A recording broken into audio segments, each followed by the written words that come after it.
Well, guys, this is Casey is Wrong, and this is Talking Wrestling with Casey is Wrong. So let's talk about the recent Dark Side of the Ring with Onita and FMW.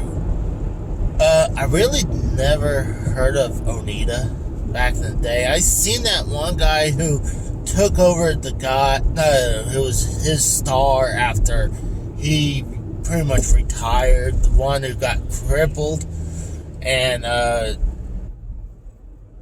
landing on his forehead. I remember him back in the day, but I remember when ECW was a thing. I couldn't get much ECW footage, but trying to think, was it Suncoast? I was trying to remember what was before FYE was a thing. But I would go in and get ECW tapes, or maybe even DVDs at the time. I don't even remember, but I believe it was tapes at the time. And I was looking around, and I loved wrestling back in the day, where I used to have a whole shelf of wrestling tapes, pretty much where I keep my NES box games. I had that thing filled with wrestling tapes, and that was my collection at the time. That was my pride and joy for a while. But I always seen on WWF, the King of the Death matches with Terry Funk and Cactus Jack at that time, and I wanted to see those. So, like, at one of those places, like FYE or Suncoast, wherever it was called beforehand, and I would find ECW, and then in section where ECW was, is they had some FMW.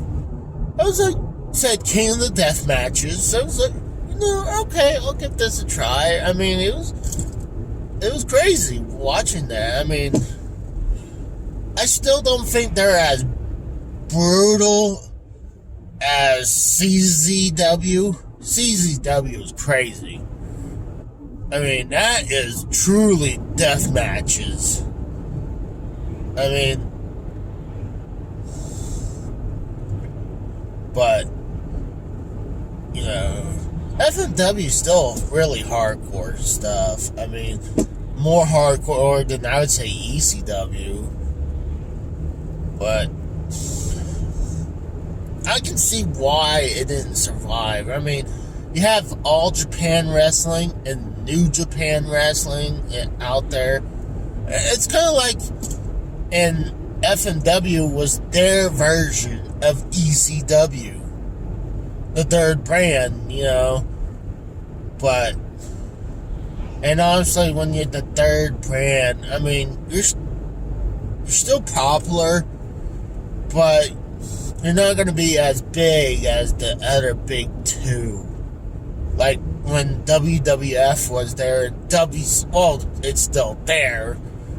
I'm talking about WWF and WCW was going head to head, and you got little ECW right there that both WWF and WCW had stealed wrestlers from ECW. That was pretty much their feeding system, both of them. But FMW was crazy. I mean, they had all the barbed wire matches, the explosions, the fire, and it is brutal, when that woman gets a huge fireball into her. It's wild to see that stuff. But, and then, later on with WWE finally did a couple things like that, especially like with, I remember they did that with Was it WrestleMania 22 where they had the flaming table, I think, with Edge and Mick Foley? I could be wrong, but I know WWE only did it a couple times with, like, flaming stuff. And usually it's always with Mick Foley because he's their guinea pig with fire or anything hardcore. And Mick Foley is up for it. He's always up for it. But the only thing I would have to say, Onita, I mean, he was definitely their version of Hulk Hogan back in the day. But I will have to echo what Monster has said, that it's pretty fucked up what Onita said at the very end, that the ring announcer who took over, who killed himself because how much debt he was in with FMW and with the Japanese mob.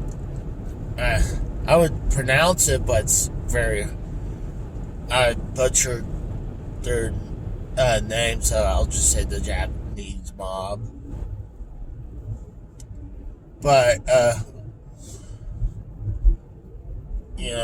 God, I mean, how much stress that dude went that he felt that was the answer. I mean, that's awful.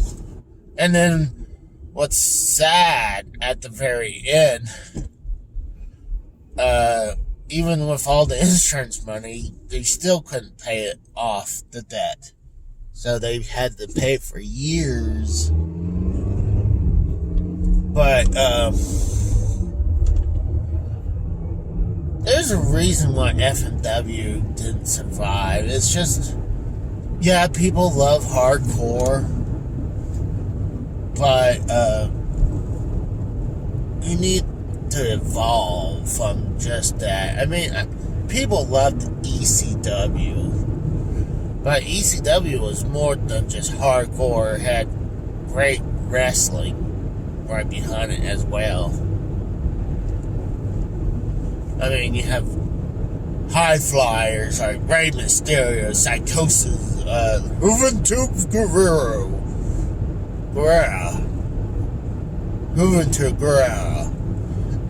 Chris Jericho. Then you have great technicians like Dean Malenko and Chris Benoit.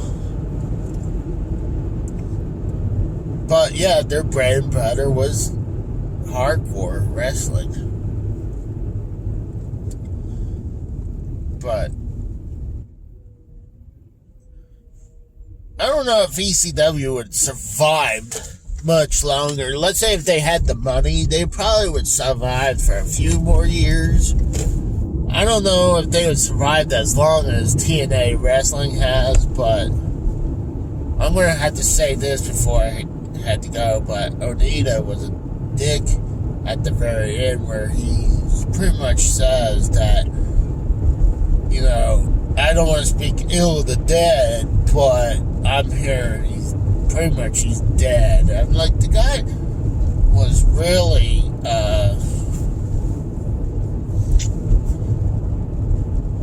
was stressed out because all what he's going through. But I'm going to have to let you go. This was going to be a short video, so it was going to be a quickie. So I'll talk to you guys later. Bye.